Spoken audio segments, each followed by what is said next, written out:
Señor, gracias,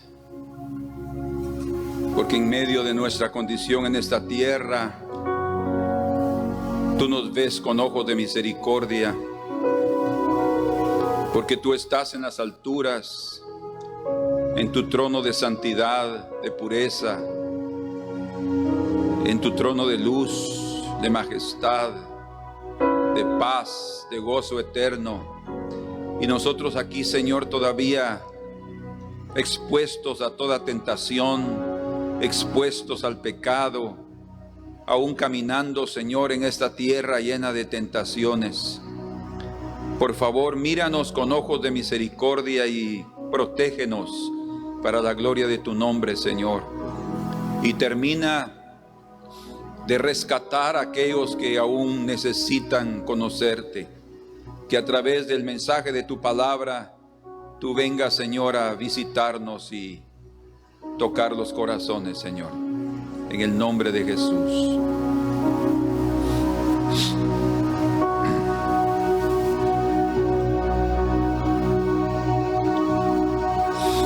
Y paz inundada, mi senda ya esté. Oh, cúbralo un mar de aflicción. Mi suerte cualquiera que sea, diré, alcance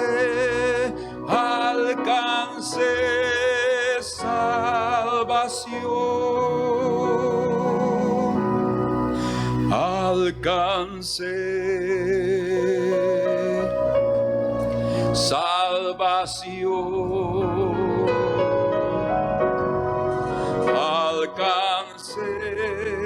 alcance salvación.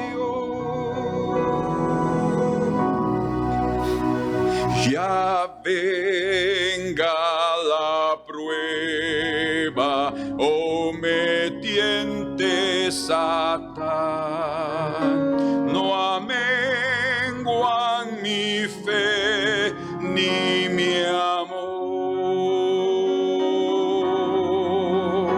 pues Cristo comprende mis luchas, mi afán, y su sangre vertió en mi favor. Alcance salvación,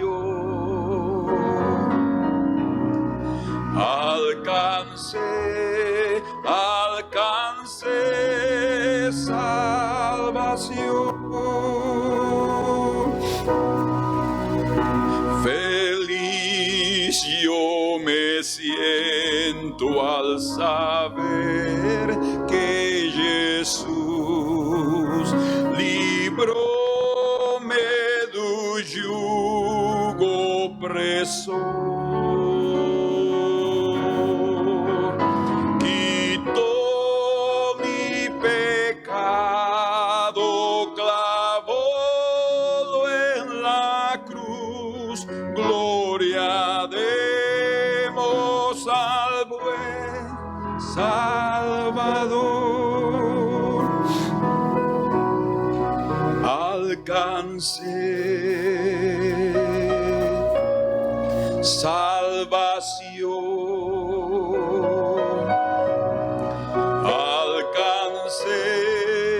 alcance salvación. La fe tornará en gran realidad al irse la niebla veloz. Desciende Jesús con su gran majestad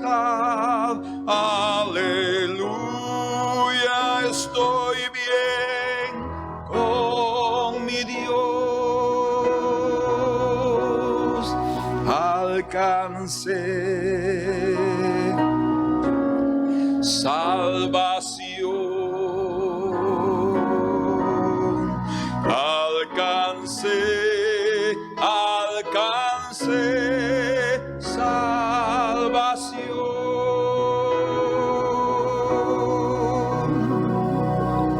Aleluya, somos felices contigo, Señor.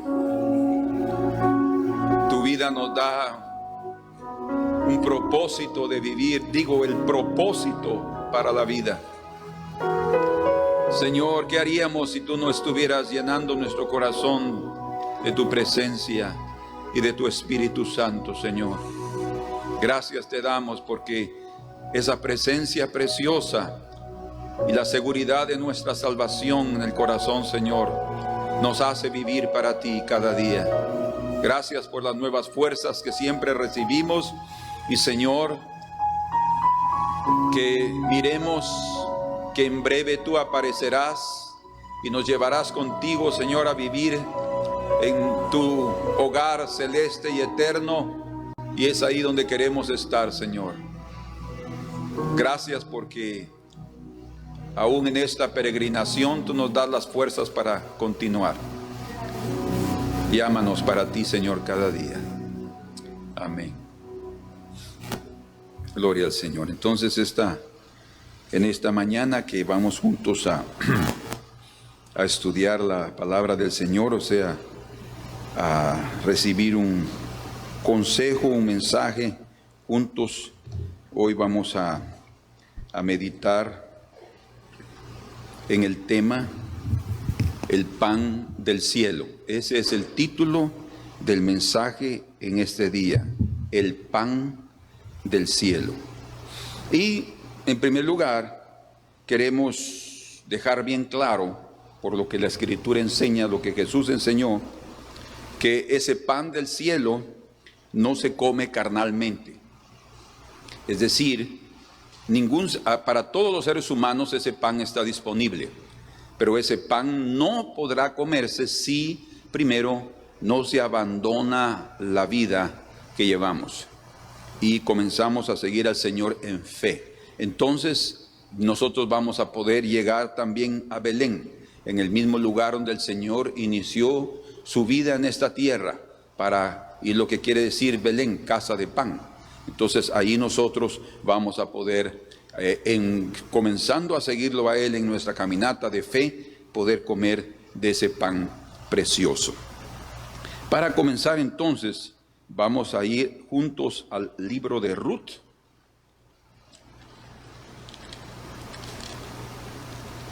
Un libro de Ruth,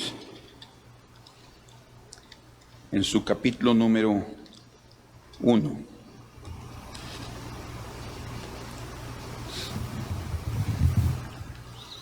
En el verso 1 leemos hasta el 5, y dice: aconteció en los días que gobernaban los jueces, que hubo hambre en la tierra.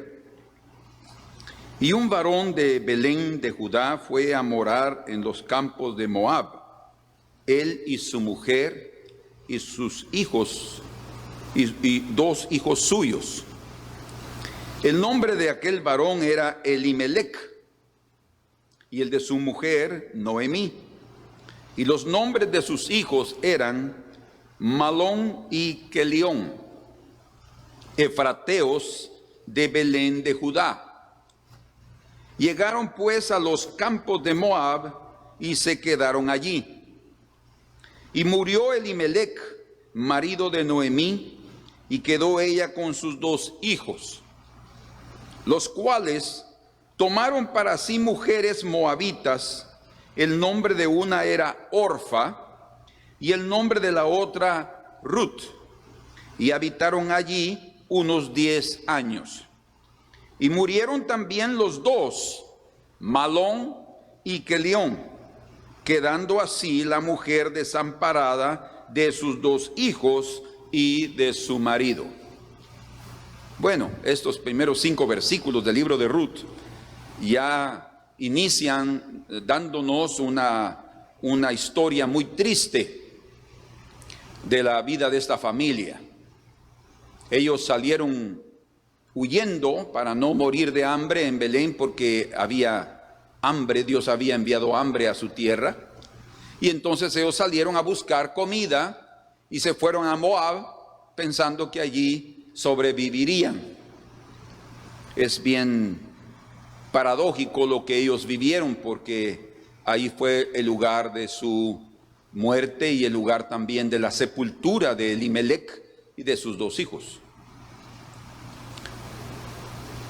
Entonces, desde el principio de este libro, que sucedió en los días de los jueces, estamos hablando de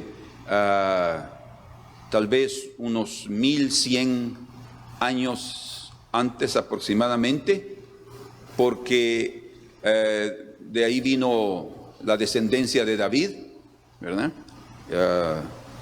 Entonces más o menos es unos 1100, 1200 años por ahí aproximadamente, cuando esto fue escrito. ¿En qué momento de la historia de los jueces esto sucedió? Algunos lo ubican este acontecimiento en el principio de los jueces. Yo no mucho lo pongo en el principio, debido a que se inicia la familia de David. Entonces ya en esa época pues los hombres no vivían tantos años. David solo vivió 70 años. Entonces hay poco periodo, pero aproximadamente unos 1200 años antes de Cristo.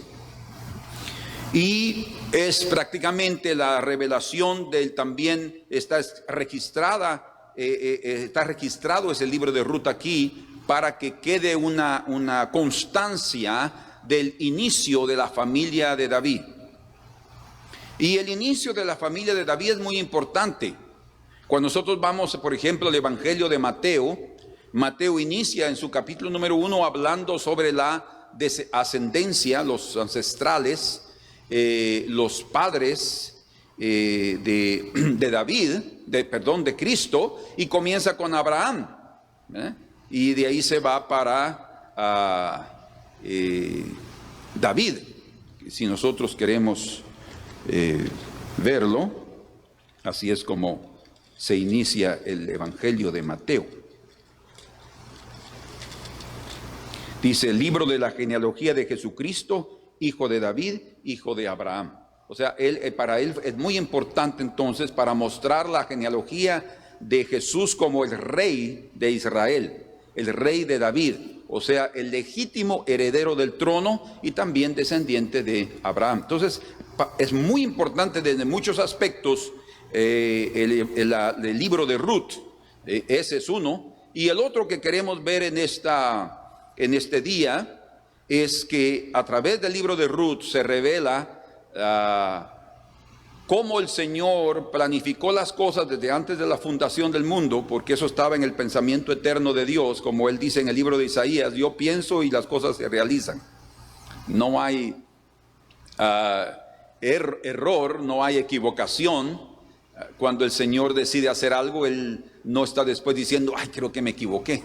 No existe nada de eso en Él. Entonces Él lo pensó y planeó que la salvación de los gentiles, que aquí vamos a ver a través de Ruth, sucediera a través del sufrimiento de los judíos, y principalmente a través de muerte de ellos, algunos de ellos, pero principalmente a través de la muerte del Mesías, que era judío. Eso trajo también la salvación a los gentiles. Entonces, veamos juntos que el sacrificio de los judíos en ese periodo, debido a un juicio, a través del hambre que el Señor envió al pueblo de Israel, el Señor reveló desde aquella época la salvación de los gentiles.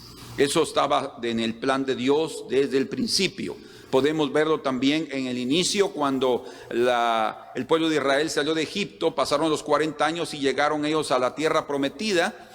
Vemos que cuando se conquista Canaán, la primera ciudad y la más fuerte de conquistar, Rahab, la prostituta, y su familia son salvos porque ella creyó en el Dios de Israel y se rindió a ese Dios. Entonces ahí una gentil, una moradora de Canaán, ustedes pueden imaginarse eso, fue salvada, fue rescatada y el Señor estaba mostrando ya cómo el Señor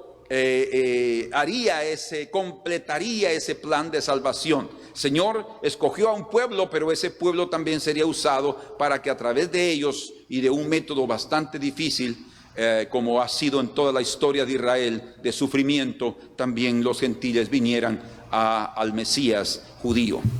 Elimelech quiere decir mi Dios es rey, y sin duda que revela la soberanía del Señor en relación a todos los acontecimientos que aquí se dieron. La soberanía en relación a la muerte de Elimelech, a la decisión de ellos de salir. Algunos podrían decir, y yo mismo también lo he pensado, he dicho, ¿cómo? ¿Por qué se fueron? Se hubieran quedado en Belén. Y así sucede con nuestras decisiones. Muchas veces pensamos que nos equivocamos, lamentamos lo que sucedió porque hubieron consecuencias graves, como aquí pueden verlo. Noemí pudo haber dicho, pero Señor, ¿por qué hicimos eso? ¿Por qué no nos quedamos allá? Allá hubiera yo enterrado a Elimelech, allá hubiera enterrado a Malón y a Kelión. ¿Por qué tuvieron que quedar enterrados en Moab, en una tierra extraña? Qué tristeza, ¿no? Pero no, a pesar de nuestros errores y a pesar de nuestras decisiones, que muchas veces no consultamos al Señor, Él es tan precioso que puede intervenir dentro de esa situación tan grave y convertir toda aquella desgracia y desventura desde nuestra perspectiva en un acto de salvación, porque fue a través de todo eso que se salvó Ruth la moabita, que llegó a convertirse en una de las madres en Israel. Tanto que ella hasta aparece en la genealogía que mencionamos de Mateo capítulo 1, las pocas mujeres que aparecen ahí, ella es una de ellas. Aparece, como ya mencionamos, Rahab, aparece Betsabé y también aparece Ruth la moabita. Es muy interesante cómo el Señor puede moverse en medio de nuestras circunstancias complicadas. Pero Noemí, su nombre quiere decir mi deleite. Tal vez realmente era así para su marido, una mujer de un placer enorme, sin duda era muy amada, muy querida por su esposo, por sus hijos, pero que al final de cuentas terminó quedándose viuda y sin sus dos hijos. Debe haber llegado un sufrimiento extremo al corazón de Noemí, como a cualquiera de nosotros que hemos perdido seres queridos. Eso es algo irreparable, algo que queda marcado, el corazón queda herido, y solo el Señor para consolar un corazón que ha sido tratado de esa manera. No hay otra forma. Argumentos y compasión humana no es suficiente para sacar a alguien de un momento crítico. Es solamente encuentro con el Señor. Por eso es que al principio Noemí estaba con amargura. Solo después, cuando ella regresó y se encontró con el Señor, entonces ella vio las cosas de diferente manera y su tristeza desapareció cuando ya tuvo al hijo de Ruth en sus manos. Qué maravilla, ¿no? Es algo extraordinario, porque eso representaba también la restauración de uno de sus hijos y prácticamente de la familia de su marido. Malón, uno de sus hijos, quiere decir enfermo, y Kelión quiere decir, ¿cómo podríamos traducirlo? Quiere decir como morir a los pocos. O sea, él también era alguien enfermo. Su hermano Malón quiere decir enfermo, y Kelión quiere decir disminuir a los pocos, algo así. Tanto es así que los rabinos y los estudiosos del libro de Ruth, ellos, y de toda la Torá y de toda la Biblia del Antiguo Testamento, ellos creen que ellos murieron porque fueron desobedientes a la ley de Dios de no mezclarse con mujeres extranjeras. El pensamiento judío es ese, que ellos murieron exactamente por su desobediencia. Sin embargo, aunque sí era impedido no casarse con otras mujeres extranjeras, hablando de los moabitas, cuando leemos eso en el libro de Deuteronomio, dice ahí que no dejarán entrar a amonitas y moabitas, ¿verdad? Y por lo que se interpreta, y muchos rabinos lo interpretan de esa manera también, se refiere a hombres y no a mujeres. Sin embargo, no queremos entrar a una discusión en relación a que se debían o no debían, si ellos fueron moralmente, pecaron, fallaron y por eso fueron sentenciados, no sabemos. Pero lo que sí es cierto es que ambos hijos de Noemí y de Elimelech eran personas enfermas físicamente. Y estando allá durante ese periodo, a pesar de que ellos se casaron, ni siquiera tuvieron la oportunidad de engendrar un hijo, sino ellos dos murieron y dejaron también a sus dos esposas viudas. Entonces, de tal manera que vemos un panorama bastante complicado, porque se quedó Noemí viuda y Orfa y Ruth también viudas. De tal manera que en aquella casa habían 3 viudas, ¿verdad? Ruth y Orfa. Ruth la judía de Belén de Judá, y Orfa y Ruth de Moab. Sí, Noemí la judía de Belén de Judá y Orfa y Ruth de Moab. Esas 3 viudas estaban ahí. Noemí representa al pueblo judío y representa específicamente al remanente. Eso quiere decir al pueblo que queda después de la limpieza. Y realmente sucedió una limpieza ahí, una limpieza impresionante. Entonces ella representa al remanente, al pueblo que sobrevive en medio de una situación bien complicada. Tanto que dice la Escritura. Yo quisiera que ustedes se fueran conmigo a Romanos capítulo 9. Vamos ahí juntos.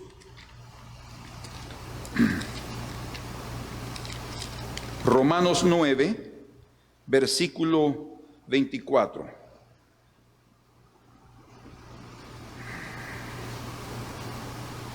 A los cuales también ha llamado, esto es, a nosotros. Y está hablando aquí de los vasos de misericordia, del verso 23, no solo de los judíos, sino también de los gentiles. O sea, hay vasos de misericordia, quiere decir personas que se convierten en objeto de la misericordia de Dios, y que también ellos son personas misericordiosas. Y lo vemos así en la vida de Noemí y también en la vida de Ruth. Y luego dice aquí, en el versículo 25, como también en Oseas dice, llamaré pueblo mío al que no era mi pueblo, y a la no amada, amada. En lugar donde se les dijo, vosotros no sois pueblo mío, no eran parte del pueblo, allí serán llamados hijos del Dios viviente. También Isaías clama tocante a Israel, si fuera el número de los hijos de Israel como la arena del mar, en multitudes, tan solo el remanente será salvo. Entonces, es lo que estamos diciendo. Noemí representa el grupo del remanente, el grupo pequeño que sale de esa multitud como la arena del mar, y son aquellos que sobreviven, y son aquellos de fe, son aquellos obedientes que responden y que han sido tratados en su vida, pero se han dejado tratar. O sea, no han sido duros, no han sido obstinados, sino que a pesar del dolor que sufrieron, como es el caso de Noemí, se rinden al trato de Dios, y entonces el Señor opera una obra maravillosa en sus vidas. Ahora, dice en el verso 33 algo que debemos considerar. Como está escrito, 9:23 de Romanos. He aquí pongo en Sión, que está en Judá, piedra de tropiezo y roca de caída, y el que creyere en él no será avergonzado. Se está hablando de Jesucristo, pero significa que habrá momentos en que seremos escandalizados, seremos probados, porque es una piedra de tropiezo, dice. Y eso fue aplicado varias veces por Jesucristo, hablando de su pueblo, cómo es que ellos estaban rechazando la piedra angular. No estaban creyendo en ella. Para ellos se convirtió, debido a la falta de fe, en una piedra de tropiezo. Pero para aquellos que creyeron, en una piedra de salvación. Y esas dos cosas las vemos exactamente reveladas en esta historia de Ruth, de Orfa, ya son las tres viudas, y de Noemí.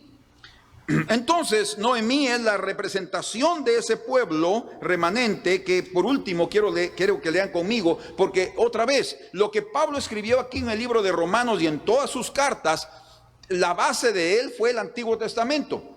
Él conocía muy bien como un verdadero judío, como un fiel judío, y también como alguien que fue estudiante de Gamaliel. Estudió, dice, a los pies de Gamaliel. Él era muy avanzado en mucho más a los de su edad, dice, en relación al conocimiento de las Sagradas Escrituras. Entonces, esto que está escrito aquí, lo sacó de todo lo que es del Antiguo Testamento, como las enseñanzas del Señor Jesús también. Por eso no debemos de menospreciar el Antiguo Testamento, porque es una base preciosísima. Entonces, dice aquí en Romanos capítulo 11, verso 11, digo pues, ¿han tropezado los de Israel para que cayesen? Por favor, en ese momento yo sé que ustedes están pensando, y es exactamente a eso que se refiere, al pueblo de Israel en los días de Jesús, cómo ellos despreciaron la oportunidad de ser salvos y cayeron muchos de ellos, y de ahí viene oportunidad para los gentiles. Pero pensemos en este momento en el plan de Dios revelado en los días de Noemí, cómo es que también cayó Elimelech, Malón y Kelión. Y nos podemos preguntar, por eso yo creo que era parte del plan de Dios, porque podríamos decir lo mismo: ¿será que ellos cayeron y tropezaron? ¿Han tropezado los de Israel para que cayesen? O sea, era el propósito que fueran destruidos con juicio ahí en Moab. Sigamos leyendo. En ninguna manera. Pero por su transgresión, dice, por la falla que ellos cometieron, por su pecado, vino la salvación a los gentiles para provocarles a celos. O sea, lo que hubo fue una salvación. Sí, Ruth llegó, una sola mujer llegó y prácticamente llegó a transformar aquel lugar ahí en Belén de Judá, porque ella se convirtió después en la esposa del Redentor. Es la esposa del Redentor. O sea, una gentil vino a ser parte del pueblo judío, entró para ser de bendición y a convertirse en una de las madres en Israel. O sea, algo extraordinario.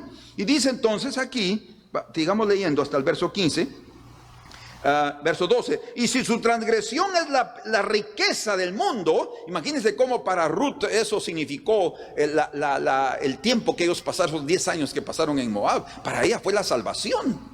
Podríamos decir que Ruth valía Elimelech, Malón y Kelión. El valor de Ruth era de tres hombres, tal vez hasta el sufrimiento de la pobre Noemí. No exactamente, pero era el precio, calculando un precio que se estaba pagando. Pero ese precio era una manifestación del amor de Dios, usando a su pueblo en medio de un sufrimiento que era una revelación de la cruz para salvar a los gentiles. Entonces fue lo que sucedió también en los días de Jesús. Y dice, y su defección, la riqueza de los gentiles, cuanto más su plena restauración. Y es exactamente lo que vemos también en el libro de Ruth. Allí se ejecuta una restauración extraordinaria. No la vamos a ver este día, tal vez lo vamos a ver en otra ocasión, más adelante, tal vez en la próxima. Pero hay una restauración maravillosa que llega a existir un matrimonio y nace creo que el abuelo de David, ¿verdad?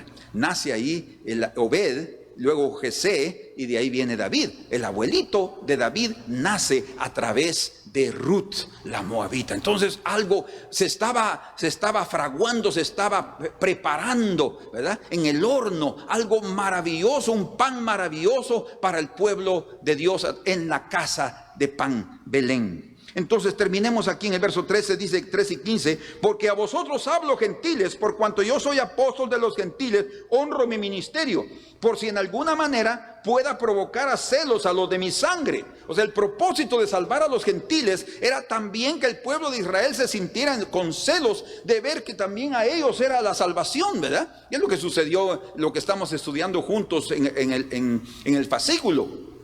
Como ellos vieron que también el Señor comenzó a visitar a los gentiles y derramó el Espíritu Santo a ellos como también a los gentiles, y no hizo ninguna diferencia entre ellos y los otros. ¡Qué maravilla! Es una manifestación del amor y del conocimiento, del entendimiento de Dios, algo extraordinario.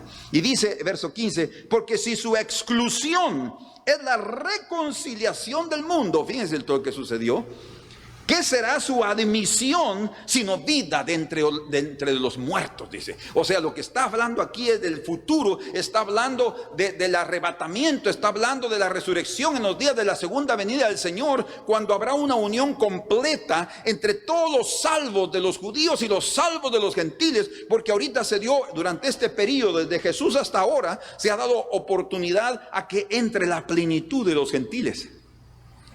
Pero ha habido un sufrimiento de parte de los judíos. Nosotros somos testigos de eso. Toda su historia ha sido de la dispersión que se inició en el año 70. Fue algo extraordinario. Llegó hasta los días de 1947, cuando las Naciones Unidas dieron la orden para que regresaran y se iniciara. Y ahí están todavía. Y el Señor va a venir. El Señor está cumpliendo su palabra. Bendito sea el Señor. Entonces, cuando regresamos ahora, vemos que ya vimos claramente que Noemí es figura o representa al remanente, al grupo que quedará del pueblo, aunque sean como multitudes, porque dice la Escritura también en Romanos, Pablo lo dice, no todo el que descienda de Israel es israelita, sino aquel que realmente nace de corazón, y eso viene a través de la fe, ¿verdad? Entonces tampoco es la circuncisión natural la que el Señor está buscando, sino la circuncisión del corazón. Entonces, y en el caso de Ruth, Ruth es figura del grupo de los gentiles que se salvarán.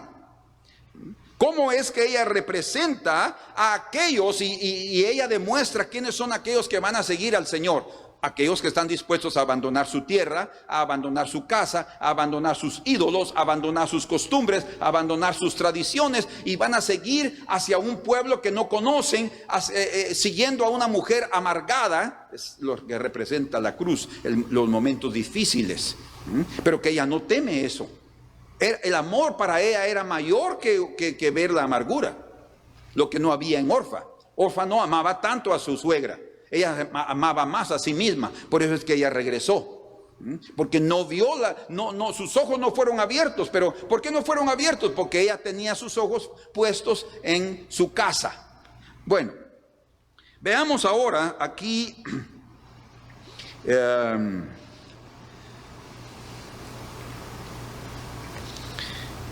quiero que vean algo aquí. Estoy tratando de resumirles el asunto para no tomar mucho tiempo, pero veamos cómo es que después de que ellos murieron, Elimelech, Malón y Kelión, Malón era el esposo de Ruth y Kelión el esposo de Orfa. ¿Cómo sabemos eso? Bueno, lo dice ahí en Ruth capítulo 4 verso 10, lo menciona Booz, él lo menciona y dice claramente que era Malón el esposo de Ruth. Bueno, entonces, ahora ellos están, o mejor dicho ellas, y principalmente Noemí, sabiendo que estaba viviendo un momento bien difícil en su vida, salieron de Belén, de la casa de pan, para buscar pan, pero no encontraron vida, sino experimentaron muerte. Entonces ahora van a volver para Belén, porque dice aquí la Escritura, en el versículo número 6, capítulo 1, verso 6. Entonces se levantó con sus nueras, o sea, las tres iniciaron su viaje. Entonces se levantó con sus nueras y regresó de los campos de Moab. Escuchen por qué. Porque oyó en el campo de Moab que Jehová había visitado a su pueblo para darles pan. O sea, el tiempo que se llevó para que el pan viniera otra vez a Judá, a la casa de pan, a Belén específicamente, fueron de 10 años.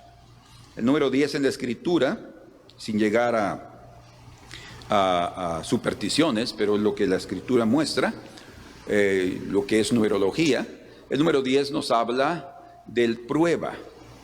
Fueron 10 años de prueba para ellos, pero 10 años también que se convirtió en un trabajo extraordinario para la vida de Ruth, ¿verdad? Como los 10 camellos para Rebeca.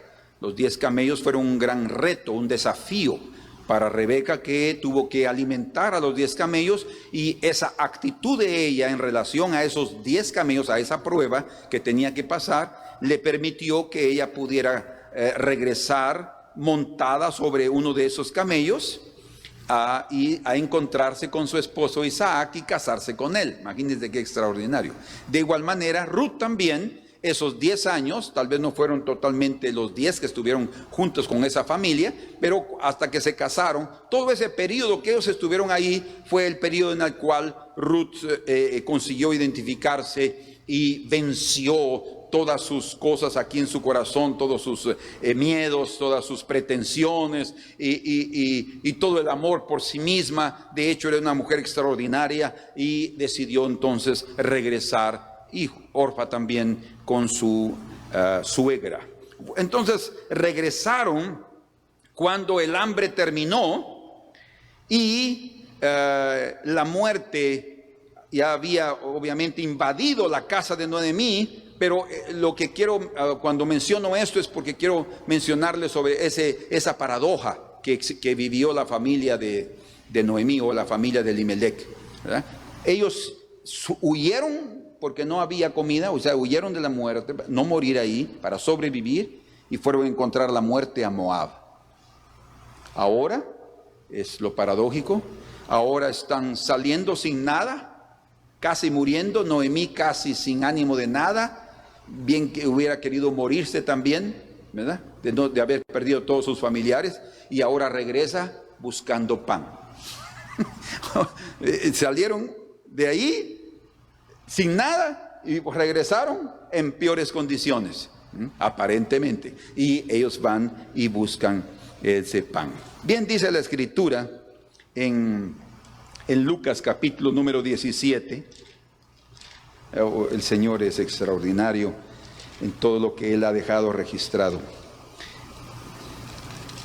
Dice en Lucas 17, versículo número 33: todo el que procure salvar su vida, la perderá, y todo el que la pierda, la salvará.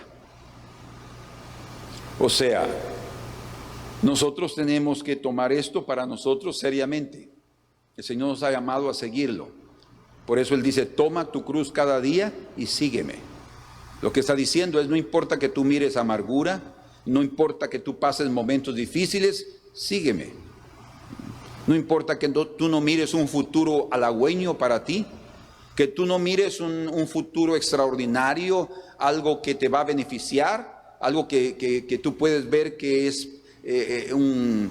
algún beneficio personal. No, tal vez no ves nada, pero eso no importa. Pero el Señor sí está interesado en ti. Por eso es que un día yo, muy egoístamente, pensando mucho en sí mismo, en un momento muy crítico en mi vida, hace muchos años, yo estaba diciéndole al Señor en mi corazón algunas cosas y mostrándole que yo estaba preocupado por mi vida. Honestamente, viendo mis defectos, mis pecados, mis debilidades, todo, yo diciéndole al Señor eso, y entonces Él me respondió así, pero fue algo tan rápido y tan evidente que era el Señor, que toda esa preocupación personal se quitó de mi corazón. Y Él me dijo: preocúpate por los demás y yo me preocuparé por ti. Yo sabía que era el Señor. En ese momento no tuve claro totalmente la dimensión de sus palabras, pero su palabra era tan clara que dejó tranquilidad en mi corazón. Después yo fui entendiendo y asimilando esa palabra profunda que le estaba diciendo. Y entonces yo entendí que cuando yo me estoy preocupando por sí mismo, soy yo el único que se preocupa por mí. Cuando tú te preocupas por sí mismo, tú eres el único que te estás preocupando por ti, porque el egoísmo toma cuenta de nuestro corazón. Pero cuando nosotros nos preocupamos por otros, entonces Dios se preocupa por nosotros. ¡Qué cambio extraordinario! O sea, Dios quiere preocuparse por ti. Es mucho mejor que Él se preocupe por mí que yo preocupándome por mí mismo. ¿No es cierto? Por otro lado, también cuando nos preocupamos por otros, nosotros estamos lanzando nuestro pan sobre las aguas. Y después de muchos días, como dice Eclesiastes capítulo 11, verso 1, dice, después de muchos días lo hallarás. Y dice ahí en el verso 2, reparte a 7, reparte a 8, dice, porque tú no sabes lo que va a venir después. ¿Qué está diciendo? Que cuando nosotros ayudamos a otras personas, cuando nosotros somos beneficiamos, somos generosos con otras personas, nos preocupamos por ellas, ya tenemos 7 y 8 que también se van a preocupar por nosotros. Entonces, de tal manera que el Señor va a buscar otros que van a bendecirnos. Entonces, es exactamente lo que el Señor dice: aquel que quiera salvar su vida la perderá, pero el que la pierda. No es una cuestión de decir, ay Señor, entonces me voy a matar. No, nada tiene nada que ver con una muerte física o con un suicidio. No, es de negarse a sí mismo. Y sí, eso es una muerte también, ¿verdad? Y es tal vez la más difícil. Por eso es que si fuera fácil tan así de morir físicamente para tener el cielo, muchos ya lo hubieran hecho, ¿verdad? Pero no, es algo más difícil todavía. Es espiritual, es negarse a sus deseos, a sus propósitos, a sus anhelos, a lo que más sea la voluntad quiere. Y todo eso va mostrando al Señor que estamos dispuestos a abrazar la cruz, y entonces salvaremos la vida. ¿Por qué? Porque Él va a depositar de su vida en nosotros. Entonces fue ese acontecimiento paradójico que Noemí vivió juntamente con Ruth. Pero ahora ella está regresando, y vamos a terminar aquí en este momento. Ella está regresando en una situación difícil. Creo que es necesario que leamos Juan capítulo 6 antes de llegar a ese detalle, porque hay algo aquí que está en relación con Belén, la casa de pan. Fíjense pues, en Juan capítulo número 6, verso 41, dice: murmuraban entonces de él, de Cristo, los judíos, porque había dicho: yo soy el pan que descendió del cielo. Si ustedes se recuerdan, leímos en Ruth 1:6 que ella regresó a Belén porque oyó que Dios había visitado a su pueblo dándoles pan. Ahora, lo maravilloso es que a pesar de todo el sufrimiento y de la desventura que pasaron, Noemí quería regresar para ir a comer de ese pan de Belén. Y lo extraordinario es que tanto ella como Ruth comieron de ese pan, pero no Orfa. Orfa también iba, pero Orfa no llegó a comer del pan. ¿Se dan cuenta? ¿Por qué? Porque lo mencionamos al principio. El pan de vida no se come carnalmente. Se tiene que tener fe. Se tiene que entregar, tenemos que abrazar la cruz. Entonces el Señor nos da de su pan. Entonces aquí estamos, Jesús dice aquí: yo soy el pan que descendió del cielo. Pero los judíos estaban murmurando porque Jesús estaba diciendo eso. Dice también en el versículo 57: como me envió el Padre viviente y yo vivo por el Padre, asimismo el que me come, él también vivirá por mí. Este es el pan que descendió del cielo, no como vuestros padres comieron el maná y murieron. El que come de este pan, Cristo Jesús, dice, vivirá eternamente.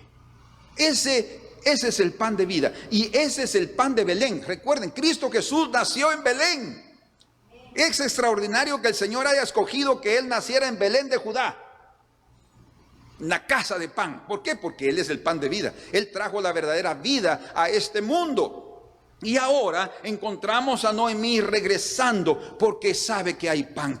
Oh, hermanos, solo los sedientos, solo los hambrientos de las cosas de Dios comenzarán a caminar hacia Belén para buscar al pan de vida, que es Cristo Jesús, para comer de ese pan de vida, para asimilar ese pan de vida y convertirse en parte de la familia de Dios, porque eso fue lo que sucedió, ¿verdad? Ruth llegó a convertirse en parte de la familia de Dios. Ella no se podía imaginar eso. Esa es otra cosa extraordinaria. Tal vez Ruth le había contado muchas cosas de Belén, le había contado de las cosas como eran en Judá y en Israel, y ella pues pensó, bueno, pero Noemí, realmente nosotros también casi somos un poco parientes, ¿no es cierto? ¿Por qué? Bueno, pues nosotros venimos de Lot. Las amonitas, ¿verdad? Y moabitas vienen de Lot. De una parte carnal, de algo de pecado, pero había algo ahí. Y cómo el Señor puede restaurar vidas. Qué precioso es el Señor. Él nunca va a menospreciar a nadie. Como Él me dijo bien claro en una ocasión y dice: todo aquel que viene a mí, yo no lo echo fuera. No importa cómo venga. Si viene con sus problemas, con sus defectos, con sus pecados, con sus debilidades, no importa.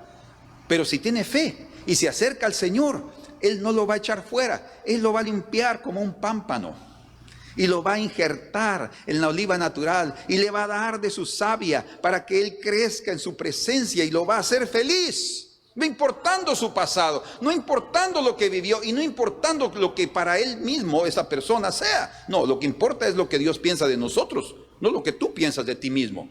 Tú puedes sentirte un miserable, puedes sentirte tener complejos personales, tener esto y tener lo otro. Para el Señor eso no es ningún problema. Lo único que Él espera es que vengamos a Él. Por eso Él dice: todo aquel que viene a mí, yo no lo echo fuera. Y eso lo experimentó Ruth. Ella regresó y ella no fue tratada mal, todo lo contrario. Vamos a ver aquí algo extraordinario que sucede. Bueno, veamos aquí juntos. Hay muchas cosas de este libro. A mí me apasiona este libro. Es algo precioso, tan pequeño, 4 capítulos, pero tan lleno de tantas verdades.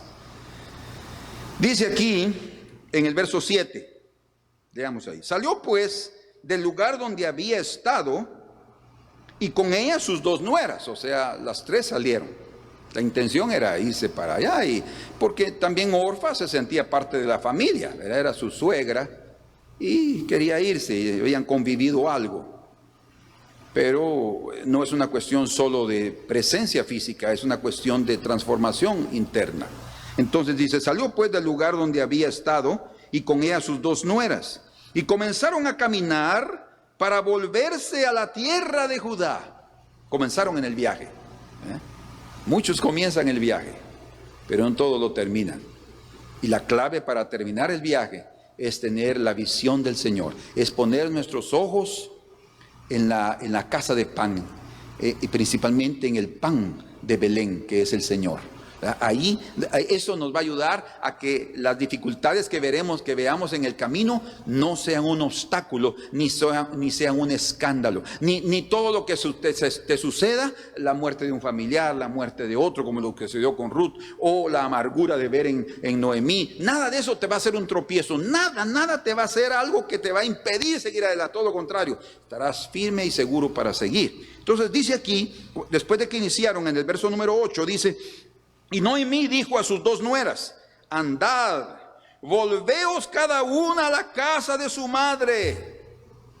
O sea, yo soy la madre de ustedes también, pero ustedes también tienen su madre. Vuelvan allá. Miren todo lo que les he dado. Yo solo les di 2 hijos que estaban enfermos, y luego estos 2 hijos se murieron, las dejaron viudas. Miren lo que yo soy, miren lo que sale de mí. Era como que ella estuviera diciendo esas cosas: regrésense, yo solo les voy a causar dificultad, y parece ser que yo soy la mala suerte de ustedes. Entonces dice: andad, volveos cada una a la casa de su madre. Jehová, y ahí viene Noemí y las bendice: Jehová haga con vosotras misericordia, como la habéis hecho con los muertos y conmigo. O sea, las 2 también fueron bien preciosas, no hay duda. Ellas manifestaron cuidado, fueron buenas esposas con los hijos, porque ellos Noemí lo está expresando aquí. Y también ahora con la viuda Noemí, ellas también estaban caminando con ella. Y dice, verso 9: os conceda Jehová, y aquí les está dando su bendición, que halléis descanso. Eso quiere decir matrimonio.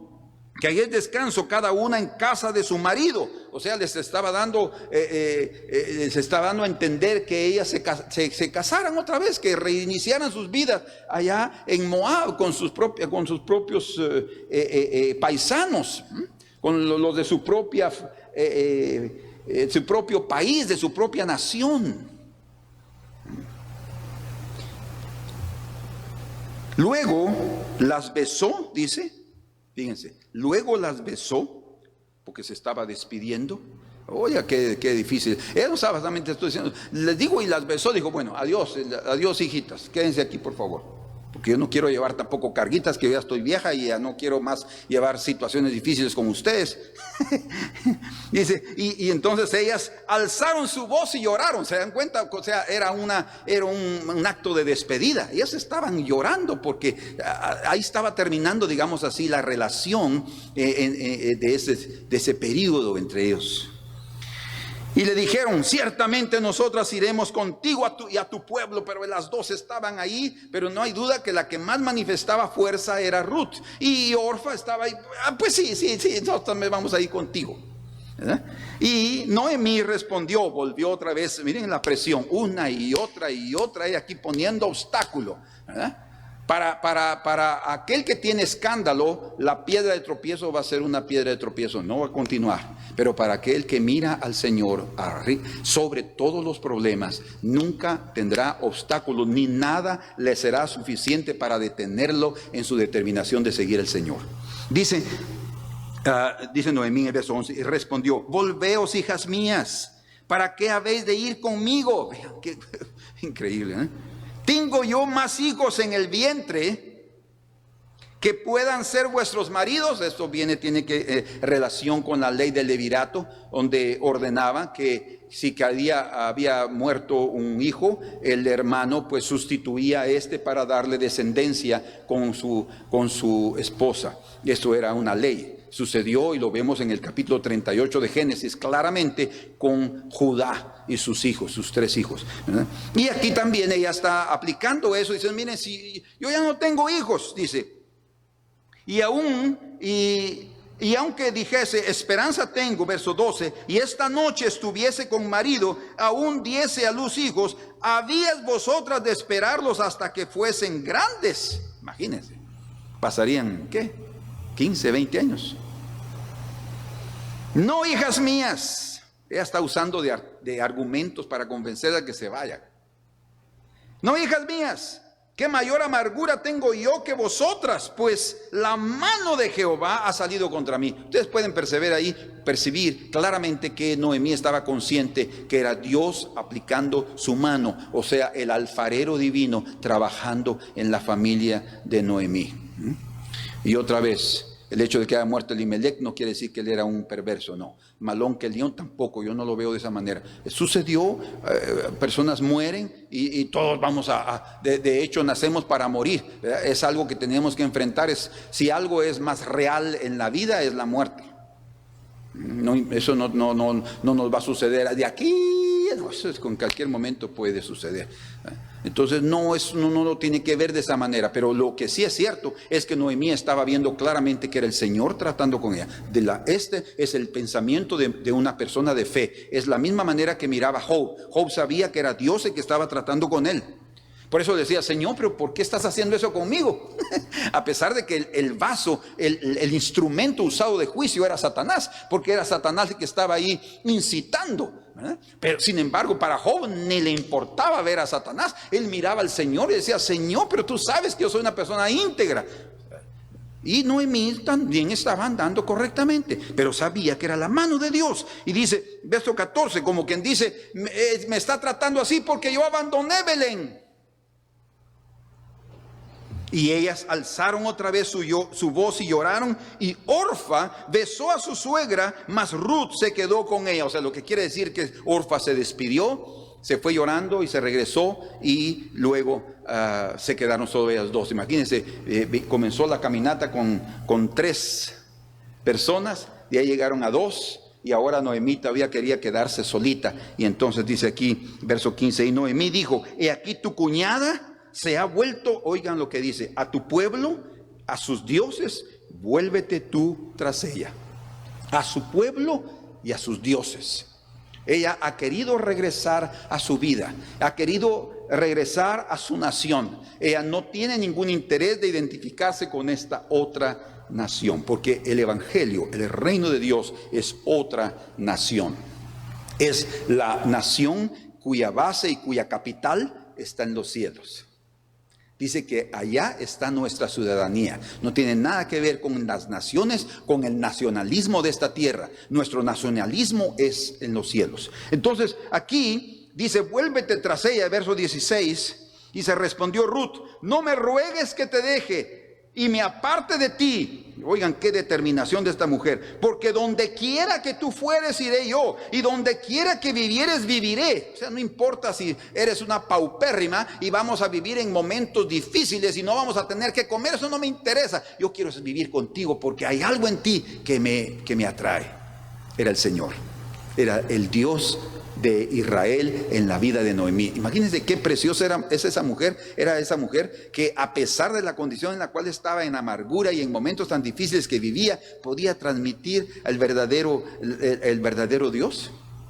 Tanto que le dice aquí, dice Ruth al final del verso 16, tu pueblo será mi pueblo y tu Dios mi Dios. Una identificación completa. Y le dice, donde tú murieres, moriré yo, y allí seré sepultada. Yo no voy a ser sepultada aquí, yo quiero ser sepultada allá.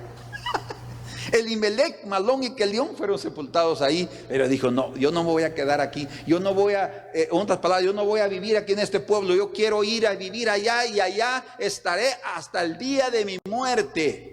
¡Qué determinación! Eso significaba, eso daba a entender que ella quería terminar su caminata. El viaje que había iniciado quería terminarlo. No se iba a quedar a medias, no se iba a quedar en la frontera entre Moab y Israel. No, ella dijo, no, yo voy a, si hay algún cementerio ahí en Belén, ahí yo quiero morir, ahí yo quiero ser sepultada. Quiero estar a tu lado. O sea, qué identificación. Imagínense, identificación aún en la muerte. Con razón el Señor dice, aquel que me negare, yo también le negaré.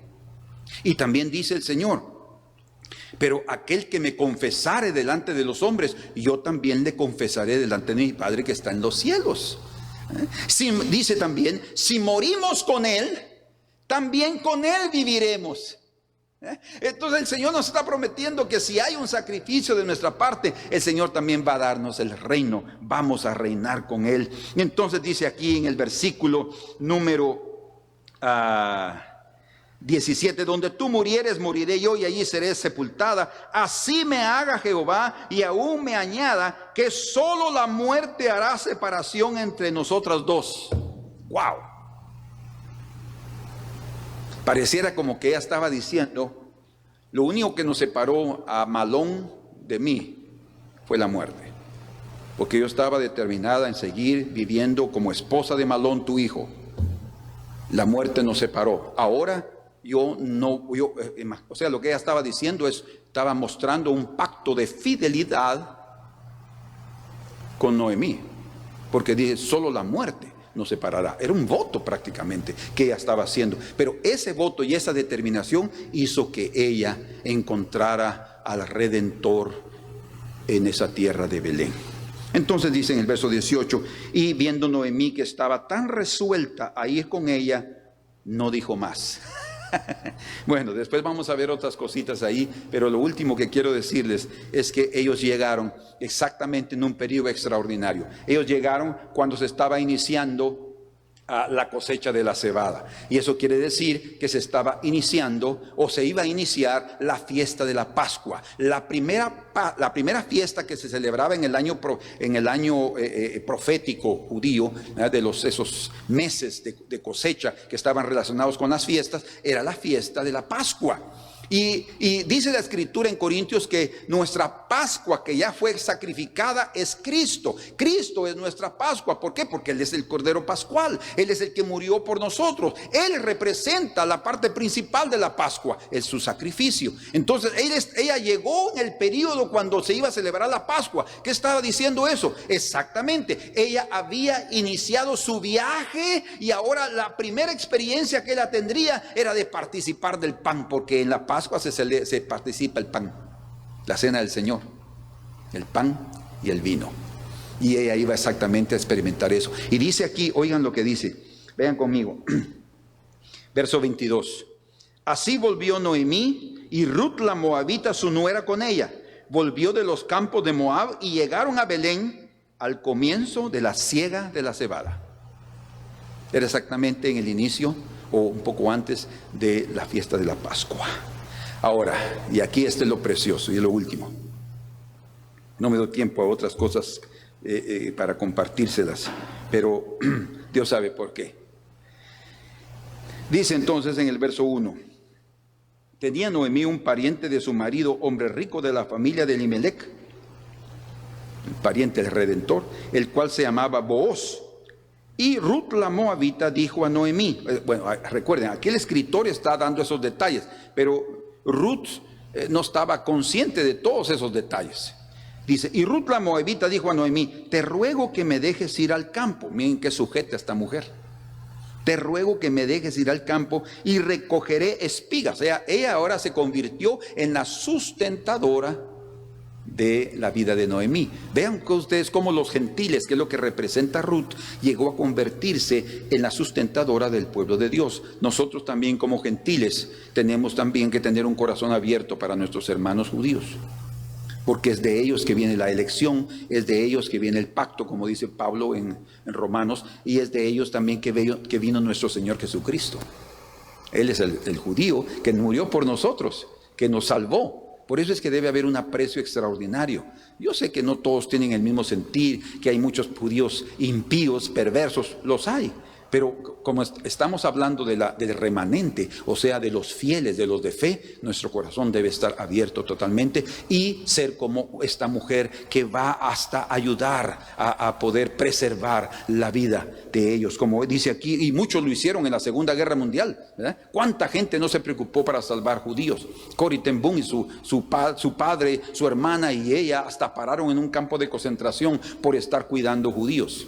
Ellos eran gentiles cuidando a personas como Noemí, con una amargura terrible por estar la mano del Señor sobre ellos. Miren qué extraordinario. Y dice aquí, y Ruth la Moabita le dijo: te ruego que me dejes ir al campo y recogeré espigas en pos de aquel a cuyos ojos hallare gracia. Oye, qué precioso, en pos de aquel cuyos ojos hallare gracia. Y ella le respondió: ve, hija mía. Verso 3: fue pues llegando, espigó en el campo en pos de los segadores, y aconteció que aquella parte del campo era de Booz, el cual era de la familia de Elimelec. O sea, lo que aquí estamos entendiendo es que ella no sabía a qué lugar ella estaba llegando. Llegó a Belén por su fidelidad. Y fue a trabajar como pobre, a recoger lo que sobraba de la cosecha, como una mujer responsable para cuidar a su suegra, mostrando su amor fraternal y su fidelidad. Y resultó que ese campo era de Booz, su futuro marido. Entonces, queridos hermanos, para concluir, lo que el Señor tiene para nosotros es algo extraordinario. Solo tenemos que aprender a no tener miedo, a no ver las cosas como escándalos, como tropiezo, sino que todas las cosas podamos verla como dice el libro de Romanos. Todas las cosas ayudan a bien a aquellos que aman a Dios, a aquellos que han sido llamados según su propósito. Entonces, vamos adelante, seamos determinados, seamos fieles y trabajemos para la obra del Señor, porque todo trabajo en el Señor no es en vano. Y vamos a cosechar cuando sintamos, como dice la versión que tengo yo en portugués, dice: y por casualidad, dice, estaba espigando o recogiendo espigas en el campo de Booz. No era casualidad, lo que estaba ahí es resaltando como la providencia divina todo lo preparó para que ella se encontrara exactamente con su Redentor, que cuando la vio por primera vez dijo: esta es la muchacha que me han contado, que es una bendición, que ha sido de bendición para Noemí. Es algo, y ella halló gracia exactamente a los ojos de Booz. Y nosotros necesitamos hallar gracia a los ojos de nuestro Booz celestial, que es nuestro Señor Jesucristo. Señor, muchas gracias en esta hora por concedernos el privilegio inefable de estudiar tu palabra, de entenderla, de regocijarnos en ella, de saber, Señor, que tú eres un Dios precioso, un Dios que se regocija también en sus planos y en sus propósitos para con nosotros. Te bendecimos y te pedimos, Señor, que cada uno de nuestros hermanos que está pasando por esos momentos difíciles puedan verlo como algo que tú preparaste para manifestarte de una forma maravillosa para ellos. Que no tengan miedo, sino que tengan esperanza de que aún aquellas cosas tan oscuras se aclararán por la luz del Señor, y que aquellos grandes problemas que han tenido que llevar sobre sus hombros serán quitados, y que aquellas asperezas y aquellas diferencias entre parientes se van a acabar, se van a terminar, porque Dios hará algo extraordinario en sus corazones. Gracias, Señor. Gracias en esta hora. Te bendecimos y te glorificamos. De paz inundada mi senda ya esté, o cúbrala un mar de aflicción. Mi suerte cualquiera que sea, diré, alcance salvación, alcance salvación, alcance salvación. Eso fue lo que cantó Ruth, no hay duda. En otras palabras, ¿verdad? Con ese espíritu: Señora, que vine a alcanzar salvación. Cuando ella se vio casada con Booz, ustedes pueden imaginar de qué alegría. Cuando vio a su hijo, ella pensó que iba a quedarse viuda el resto de su vida, y no, el Señor tenía preparado un plan maravilloso para ella. Así nosotros debemos esperar en ese corazón precioso de nuestro Dios. Cantemos una última estrofa. Feliz yo me siento al saber que Jesús libróme de yugo opresor, quitó mi pecado, clavólo en la cruz. Gloria demos al buen Salvador. Alcance salvación,